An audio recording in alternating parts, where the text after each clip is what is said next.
સહજાનંદ સ્વામી મહારાજની જય, હરિપ્રસાદ સ્વામી મહારાજની જય, આત્મીય સમાજની જય જય જય, દાસના દાસ થવાની જય જય જય.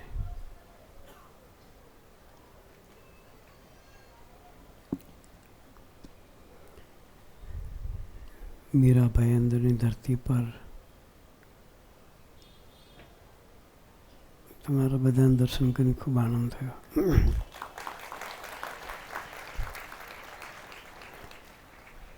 દર વર્ષે એક વખત દર્શન થાય છે.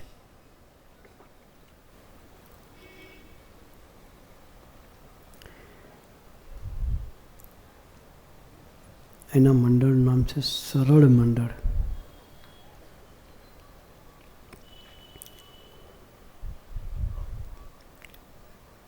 નિષ્કામભાઈએ કહ્યું, અને એ લીડર છે નીતિનભાઈ,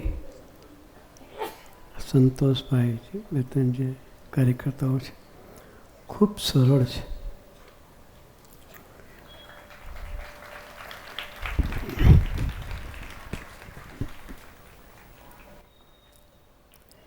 નિષ્કામભાઈ કે પ્રોગ્રામ તૈયાર કરીને બેઠા હોય, લાસ્ટ મોમેન્ટે પ્રોગ્રામ બદલાવી નાખીએ કોઈ ધોખા વાંધા નહીં. તમે જેમ કહો એમ. બહુ અઘરી વસ્તુ છે. જેટલું બોલવું સહેલું છે એટલું કરવું સહેલું નથી.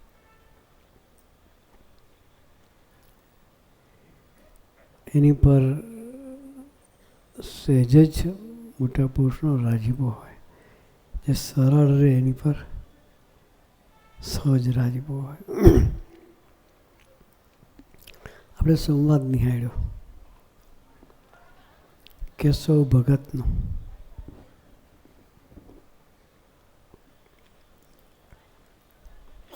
સરળ હતા. કેવા હતા? સરળ હતા.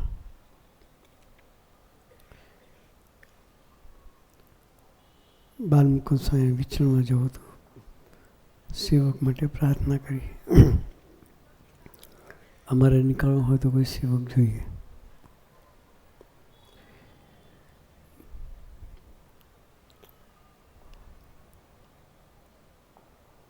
સેવક અમારું બધી રીતે ધ્યાન રાખે.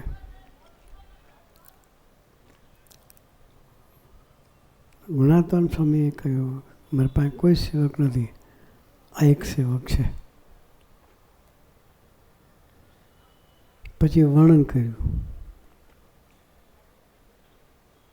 કે બુદ્ધિનો બેલ છે, કે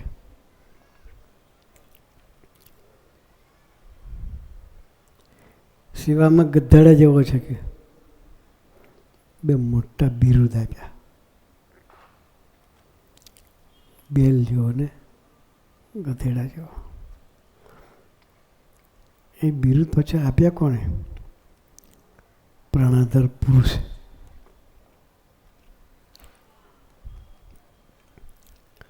આપણને કોઈ એવું કે, આપણા ગુરુ જ આપણને કે તું આ ગધેડા જેવો છે ને બળદ જેવો છે, તો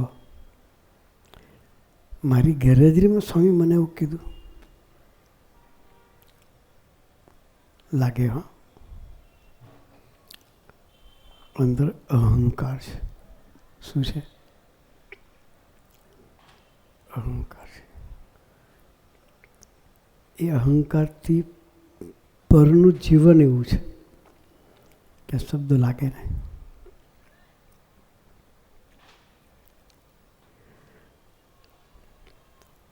એવી સમજણમાં લઈ જવા માટે આપણને ધરતી પર લાવ્યા છે. ગુણાત્માને ખબર હતી કે હું ગધેડો કહીશ કે બળદ કહીશ, એને મારી સાથે પ્રીતિ ઓછી થવાની નથી. વિશ્વાસ હતો. મોટા પુરુષને વિશ્વાસ આવે એટલે સાધના પૂરી થઈ જાય. આપણે તો વિશ્વાસ મૂકવો જ પડે, કારણ કે આપણે સુખી થવાનું.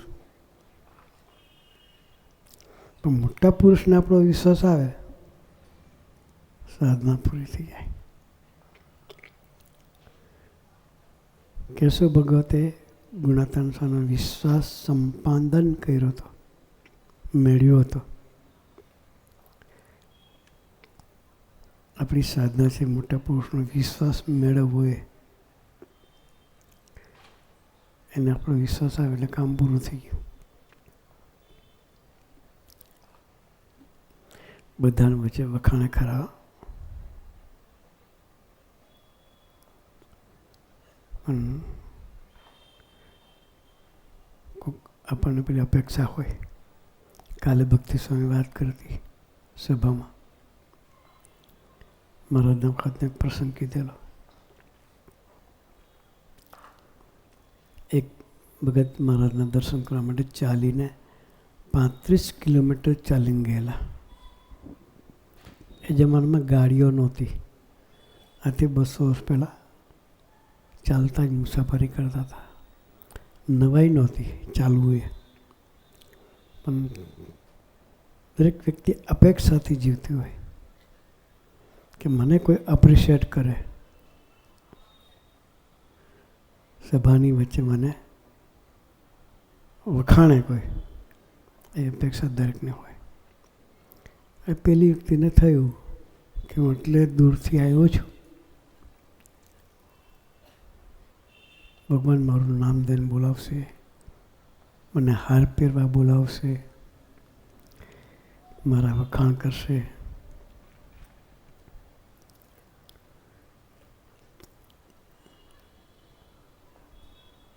બધી ફ્રેમ તૈયાર કરીને મહારાજ પાસે ગયેલા. બેઠા, મહારાજે સામું જ જોયું નહીં. શું થાય? 35 કિલોમીટર ખાલી મોટા ભાગે હો તમે આવી ગયા તો થાક ઉતરી આવ્યો. 35 કિલોમીટરનો થાક ઉતરી જાય, કારણ કે માન મળ્યું ને. થાક ઉતરવાનું કારણ માન છે. માન ના મળે તો 1 કિલોમીટર ચાલે તો થાક લાગી જાય. પણ મહારાજે સામું જોયું એટલે એને થયું કે હું ભગવાન માનતો તો ભગવાન નથી. કે આપણા સંકલ્પ પૂરા થાય તો ભગવાન, ના થાય તો નહીં. એ આપણી પ્રેમ છે. શું છે? આપણી નક્કી કરેલી પ્રેમ છે. પ્રેમમાં ફિટ થાય તો ભગવાન. નક્કી કરી આ મારું કામ થવું જોઈએ, થાય તો ભગવાન, ના થાય તો નહીં. એટલે પેલી ફ્રેમ ફિટ કરીને ભાઈ બેઠા હતા. મહારાજે સામું જોઈને એટલે થયું કે આ નોય ભગવાન. કે બેસીને શું કામ છે? કે એની સામે ટાઈમ બગાડવો, એના કરતાં ઊભા થઈને ચાલીએ. કે ઊભા થઈને નીકળવાની તૈયારી કરતા હતા. ભગવાને કહ્યું, બેસો ને ક્યાં જાઓ છો? કે આપણે વાતો કરીએ આપણે. કે હવે બધાની વચ્ચે કે એટલે બેસવું તો પડે. એટલે બેઠા. પછી મહારાજે મુક્તાન શકે, મુક્તાન સ્વામી ઊભા થાવ. કે અમે ક્યાંથી આવીએ છીએ ને ક્યાંના રહેવાસી છીએ એ વાત કરો. કે ત્યારે મુક્તાન સ્વામી કહ્યું, તમે તો પ્રભુ અક્ષરધામના અધિપતિ છો. કરુણાએ કરીને તમે ધરતી પર આવ્યો છો. ગમે એટલી તપસ્યા કરી તો તમારું દર્શન થાય નહીં. એ બધી વાત મુક્તાન સ્વામી કરી. ત્યારે મહારાજે મુક્તાન સ્વામી કહ્યું કે અક્ષરધામ અહીંથી કેટલું દૂર છે? કે એ વાત કરો. કે 1 કિલોમીટરમાં માપવા જોઈએ તો ના મપાય.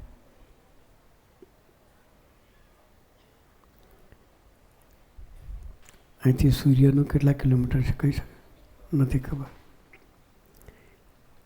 ભૂગોળમાં વર્ણન કર્યું છે એના આધારે આપણે સાચું માનીને કહીએ કે 9 કરોડ માઇલ અહીંથી સૂર્ય દૂર છે. 9 કરોડ માઇલ એટલે 15 કરોડ કિલોમીટર થાય. એટલું દૂર આપણે સાયન્સના આધારે આપણે કહી શકીએ. પણ પેલું તો વર્ણન જ ના થાય. એથી પર આ બ્રહ્માંડથી ભગવાનનું ધામ પર છે. બ્રહ્માંડની ગણતરીની દ્રષ્ટિએ જોઈએ તો બ્રહ્માંડ કેટલું મોટું છે ખબર છે? આપણું તો એક બ્રહ્માંડ, મીરા રોડ ને ભાઈ અંદર. આપણું બ્રહ્માંડ કેટલું? એમાંય આપણી ફેક્ટરી કે આપણું ઘર, આપણા સગા સંબંધી, આપણું બ્રહ્માંડ. એથી મોટું બ્રહ્માંડ કોઈ નહીં. ઓળખે તો કોને ઓળખે? પૂછે તમે મુંબઈ આવ્યા? તો હા મુંબઈ આવીશ. કોણ ત્યાં જાઉં છું? તો કે મારા શાળાના ઘેર જઈએ. એટલા મુંબઈમાં શાળા એટલે એક જ મુંબઈ આવી ગયું. એ આપણું બ્રહ્માંડ છે, લિમિટેડ. આજે યુનિવર્સ કહે છે, જે બ્રહ્માંડમાં આપણે રહીએ છીએ, સાયન્ટિફિકલી એની ગણતરી કરીએ. ગૂગલમાં જો લખેલ છે, ગૂગલમાં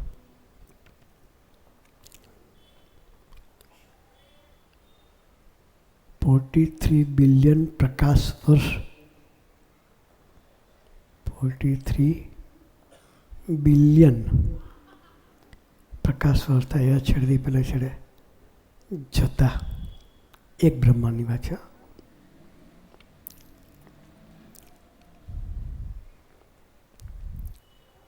બિલિયન એટલે એકડા ઉપર 9 મીંડા ચડાવો, 1 અબજ એટલે 1 બિલિયન થયું. બરાબર છે? 9 મીંડા ચડે ને બિલિયન એટલે મિલિયનના 6, બિલિયનના 9, ટ્રિલિયનના 12 મીંડા. બરાબર ને? 1 અબજ પ્રકાશ વર્ષ, 43 બિલિયન, 43 અબજ પ્રકાશ વર્ષ. પ્રકાશ વર્ષની ગણતરી આપણે સાયન્સના કોઈ ટીચર હોય તો એને ખબર પડશે. સૂર્યની ગતિ પ્રકાશની જે છે 1 સેકન્ડમાં કેટલી છે? 1,86,000 માઇલની. 1 સેકન્ડમાં, મિનિટમાં નહીં, કલાકમાં નહીં. પ્રકાશની ગતિ એટલી છે 1 સેકન્ડની. 1 વર્ષ સુધી પ્રકાશ જે ડિસ્ટન્સ કાપે એને પ્રકાશ વર્ષ કહેવાય. 43 અબજ પ્રકાશ વર્ષ કેટલા માઇલ થયા? કેલ્ક્યુલેશન બંધ થઈ જાય આપણું. એટલું મોટું આ બ્રહ્માંડ છે. એ બ્રહ્માંડથી પર અક્ષરધામ છે. ભગવાનનું ધામ એથી પર છે. હવે એ વાત આપણે અત્યારે સાયન્સની ગણતરીમાં તમે કેલ્ક્યુલેશન કરીશો, એ જમાનામાં હતું નહીં સાયન્સ. એટલે મુક્તાનંદ સ્વામીએ કહ્યું કે પ્રભુ આપનું અક્ષરધામ એટલું બધું દૂર છે કે ત્યાંથી 1,00,000 મણ લોઢાનો ઘોડો પડતો મૂકે તો વાયુથી ઘસાતો ઘસાતો ધરતી પર આવે તો ધૂળ ભેગો ધૂળ થઈ જાય. એ લોખંડનો ઘોડો 1,00,000 મણનો, પાછો હવાથી ઘસાય, કાનસથી નહીં. હો, એમરીથી ઘસો ને તો એ ના ઘસાય. તો એ કેટલું દૂર હશે. છતાં એ ભગવાન ત્યાંથી આપણી ધરતી પર આવ્યા. પછી ભગવાન સ્વામિનારાયણે કહ્યું કે અમે આટલે દૂરથી આવ્યા છીએ તોય અમે કોઈ દી કીધું નથી કે અમે એટલે દૂરથી આવ્યા છીએ. નહીં તો 25 કિલોમીટર ચાલીને આવે તો એ અપેક્ષા રાખે કે હું આટલી દૂરથી આવ્યો છું કે મારા અમુક જીવે કે પેલા ભગત સમજી ગયા કે ભગવાને મને ચાલીને આવ્યો છે 25 કિલોમીટર 30 કિલોમીટર કે તરત પગે લાગી લીધું કે મહારાજ મને ક્ષમા કરજો, આપનું મહિમા અગાધ છે, ખબર નહોતી. એટલે આપણી બધી અપેક્ષાઓ આવી હોય, એ અપેક્ષામાં ફિટ થયા તો તમે ભગવાન, એટલે એની અપેક્ષામાં પછી ભગવાને સમજાવ્યું એટલે માફી માગી.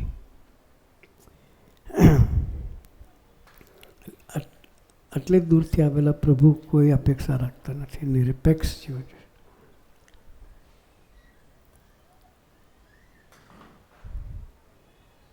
કેશવ ભગતની વાત ચાલતી હતી આપણે, એની ઉપેક્ષા કરી ગુણાત્મક સ્વામી પોતે જ તો ગધેડા જેવો છે ને બળદ જેવો છે, છતાં એને વિચાર શું કર્યો કે મને સ્વામી યાદ તો કર્યો ને, ભલે ગધેડો કહીને યાદ કર્યો કે બળદ કહીને કીધું, પણ યાદ કરનાર પુરુષ કોણ છે? જેના દર્શન દુર્લભ છે એવા પુરુષ, અક્ષરધામના પુરુષે મને યાદ કર્યો છે, મારે જેવું કોઈ ભાગ્યશાળી નહીં. એવું માનીને આનંદ માર્યા. એકવાર સ્વામીજી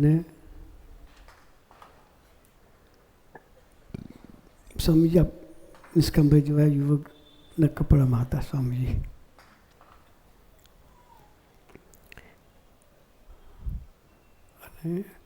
એક વડીલ હરિભગત, બાપાના વખતની વાત કરું છું, સ્વામીજી સાધુ નહીં થયેલા એ જમાનામાં એક વડીલ હરિભગત 10-12 દીકરાઓ સાથે ગોષ્ઠી કરતા હતા. એ મુંબઈ ના જતા, પાછા એ હરિભગત બોમ્બે ના જતા. અને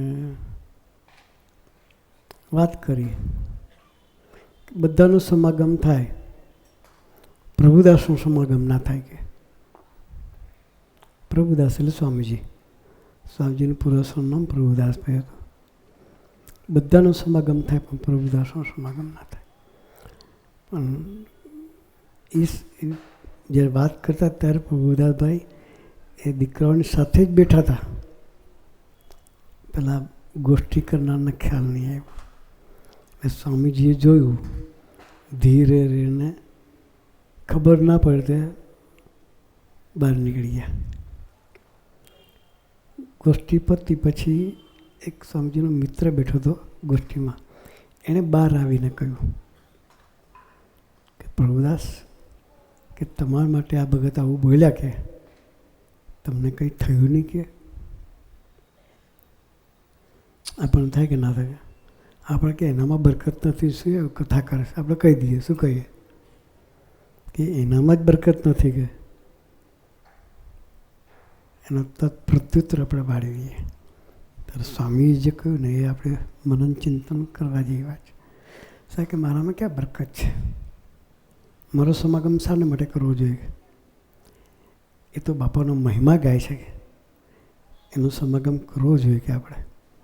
પેલા દીકરાને કહ્યું તું એનો સમાગમ કરજે, તું મારે લઈને એનો સમાગમમાંથી પાછો નહીં પડતો કે બાપાની મહિમાની વાત સાંભળવા મળે ને આપણને કે એ સ્વામીજી. જેના નિર્માની ભગવાન, આપણા ભગવાન સ્વામીજી આવા નિર્માની પુરુષ હતા. જેના નિર્માની ભગવાન એના જનને સિદ્ધને જોઈએ માન. આપણે એમના દીકરા છીએ, એમના જેવા થવાનું છે. એટલે આપણે આપણા બાપ તરફ નજર રાખવી છે કે મારો બાપ કોણ, કેવા આમ પૂર્ણ પુરુષ ધરતી પર હોય નહીં, ભગવાનને નખશીખ રાખીને ચાલનારા પુરુષ હતા. એનાથી ભગવાનને 1 સેકન્ડ પૂરતું પણ છેટું નહોતું, એવા સ્વામીજી હતા. છતાં નિર્માની થઈને જીવન જીવ્યા. આ સંપ્રદાયની મોટાઈ જ નિર્માનીપણામાં છે.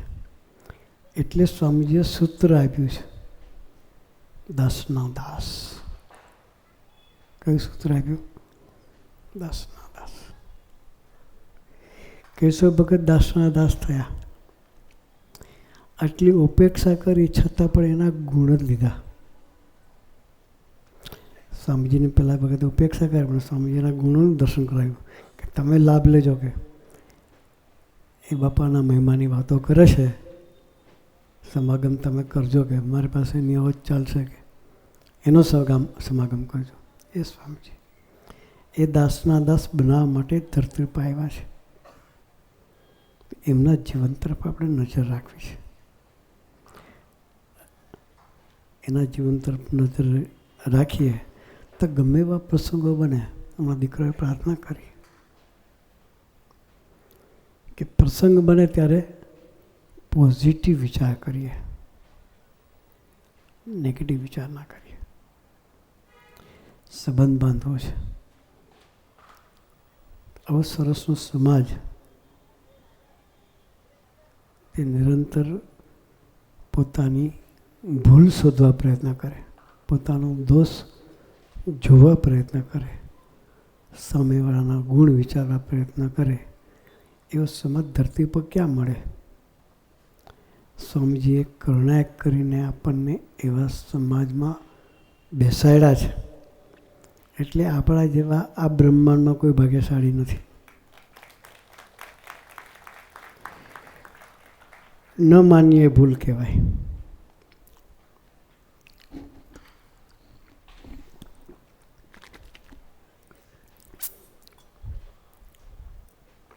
એક વખત સ્વામીજી હરિદ્વાર ઋષિકેશની બાજુ ગયેલા.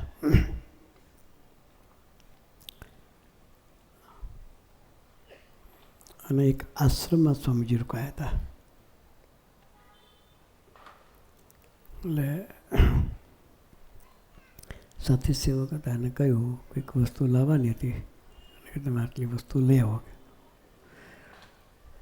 એ સેવક લેવા માટે જાય છે. ત્યાં આશ્રમો બહુ છે હરિદ્વારની ધરતી પર. એટલા બધા આશ્રમો છે, એટલા બધા સંતો રહે છે ત્યાં. ગંગા કિનારા પર એક સંત બેસીને ધ્યાન કરતા હતા. સિદ્ધ પુરુષો, સામાન્ય સાધુ નહીં, પંચભૂતને જીતીને જીવનારા સાધુ હતા. એ ધ્યાન કરતા હતા. એના બાજુમાં બે ભૂરિયા લોકો આઉટ ઓફ કન્ટ્રીના યુરોપિયન બે બેઠા હતા. એને થોડુંક જાણવાની વૃત્તિ હોય. પેલા સાધુ ધ્યાનમાંથી ઉઠ્યા.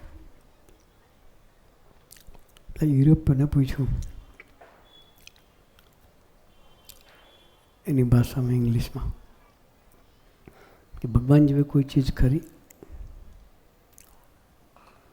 ત્યારે એને સમજાવવા કરતાં પેલા સાધુએ પ્રેક્ટિકલ જ કર્યું. રેતીમાંથી એક પથ્થર ઉપાડ્યો, નીચે બેઠા હતા રેતીમાં. પછી બતાવ્યું આ શું છે? કે પથ્થરો તો આપણે શું કહીએ, પથ્થરો છે. પેલા પથ્થરો બતાવ્યો, વોટ ઇઝ ધીસ?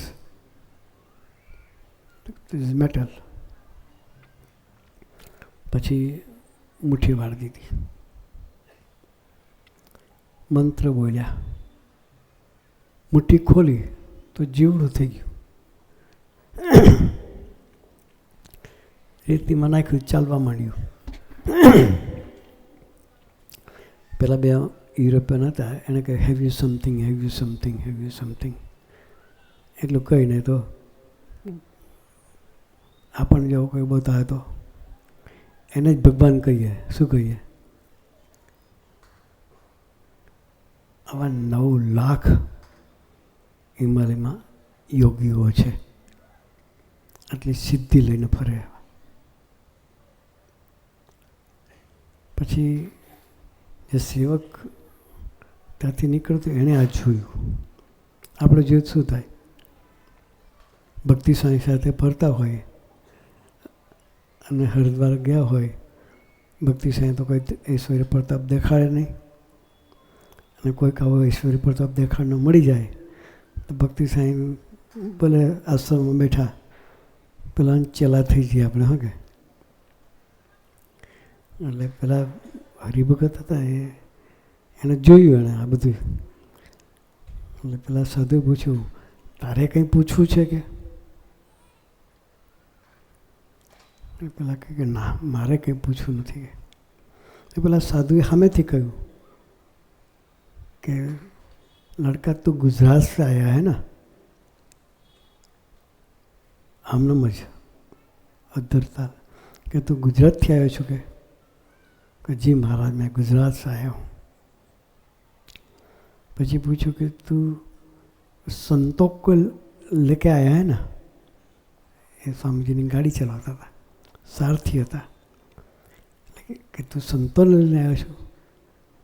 હાજી મહારાજ મેં સંતો કો લેકે આયા હું. પછી એ જે સેવક હતા એણે પૂછ્યું कि महाराज से मैं एक आपको बात पूछने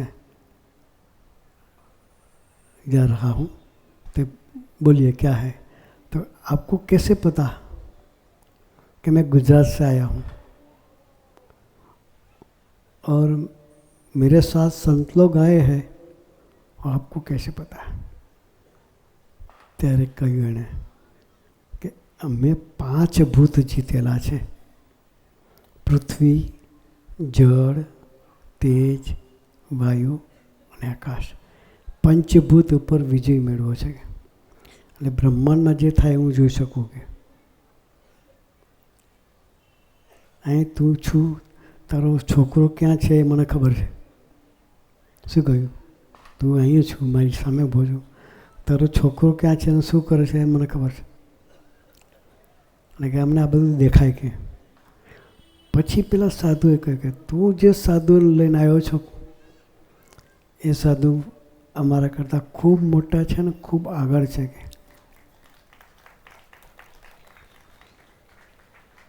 ત્યારે સેવકે પૂછ્યું, महाराज श्री आपने बताया तो सही है, बल्कि आपसे परे कैसे है, कि તમારાથી આગળ કઈ રીતે છે? ત્યારે એ સાધુએ કહ્યું કે અમે 5 ભૂતને જીતેલા છે.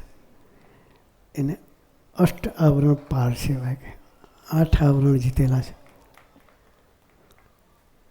પૃથ્વી, જળ, તેજ, વાયુ, આકાશ 5 તો ખરા જ. એ સિવાય મન, બુદ્ધિ ને અહમ એ બધા ઉપર એણે વિજય મેળવ્યો છે. પછી કે પૂછ્યું कि महाराज श्री आप में और उसमें फ़र्क क्या है, क्या तफावत क्या है? ત્યારે એણે કહ્યું કે અમે પંચભૂતને જીતેલા છીએ, બ્રહ્માંડની ગતિ જોઈ શકીએ છીએ, પણ અમે અમારા મન બુદ્ધિ પર કંટ્રોલ ના કરી શકીએ. અમે અમારા મન બુદ્ધિ પર કંટ્રોલ ના કરી શકીએ. મને ખબર છે કે મારાથી મોટા છે, પણ મારું અહમ એને નમવા નહીં દે. કે મને હું કદાચ જાઉં તો એ ઊભા થઈને મને પગે લાગશે, પણ મારો અહંકાર મને ઝૂકવા નહીં દે. પછી કે તારે જોવું છે કે તો તારી સાથે હું આવું કે. પછી એની સાથે એ સેવકની સાથે એ સાધુ જે આશ્રમમાં સ્વામીજી રોકાયા હતા ત્યાં આવે છે. એના રસ્તામાં વાતો કરતા હતા કે હું આવીશ, જેવા આશ્રમમાં પ્રવેશ કરીશ તરત જ તારા ગુરુજી જ્યાં બેઠા છે ત્યાંથી ઊભા થઈ શકે, મારી સામે ચાલશે અને મારા પગમાં પડી જશે કે. શું કહ્યું? મારી સામે ચાલશે ને મારા પગમાં પડી જશે. હું જાણું છું કે મારાથી મોટા છે, છતાં હું એને નમી નહીં શકું કે. એ મારો અહંકાર મને નમવા નહીં દે કે. પછી વાતો કરતાં કરતાં આવે છે, આશ્રમમાં પ્રવેશ કરે છે. સ્વામીજી એક નાની પાટ ઉપર સ્વામીજી બેઠા હતા, આગળ 20-25 ભક્તો બેઠા હતા. સ્વામીજી આનંદ કરતા હતા, વાતો કરતા હતા. જેવા સાધુને આવતા જોયા તરત જ સ્વામી પોતાની પાટ ઉપરથી ઊભા થઈ ગયા, સામે ચાલ્યા, એના ચરણોમાં પંચાંગે પ્રણામ કર્યા. ત્યારે પછી પેલા સાધુ કે દેખ मैंने आपको बताया था ना कि हमसे परे है। हो गया अनुभव, हो गया तुझे। मैं जानता हूँ मुझसे परे है, फिर भी मैं उसको झुक नहीं पाता। આપણને આવા પુરુષની પ્રાપ્તિ થઈ છે, નિર્માની પુરુષ. એના સંબંધે આપણે નિર્માની થવું છે. સ્વામીજી આપણને એવા સંતોનો યોગ આપ્યો છે. ભક્તિપ્રિય સાંઈ હરિપ્રિય સ્વામી એવા સંતો છે જેને 1% માનની અપેક્ષા નથી. આવા સંતોની ગોદ આપણને મળી છે. સ્વામીજી આપણી ઉપર કરુણા વરસાવી છે. તો આ સંતોના સંબંધે આપણે પણ સ્વામીજીના જેવા ગુણ પ્રાપ્ત કરવા છે. દાસના દાસ તેને જીવવું છે. તો એ સંતોના સથવારે, સંતોના સમાગમે એ ગુણ આપણને પ્રાપ્ત કરીએ અને સ્વામીજીના દિલના પાત્ર થઈએ. એ માટે ગુરુએ આપણને સૌને ખૂબ ખૂબ ખૂબ બળબુદ્ધિને શક્તિ આપે. એ જ પ્રાર્થના સહજાનંદ સ્વામી મહારાજની જય.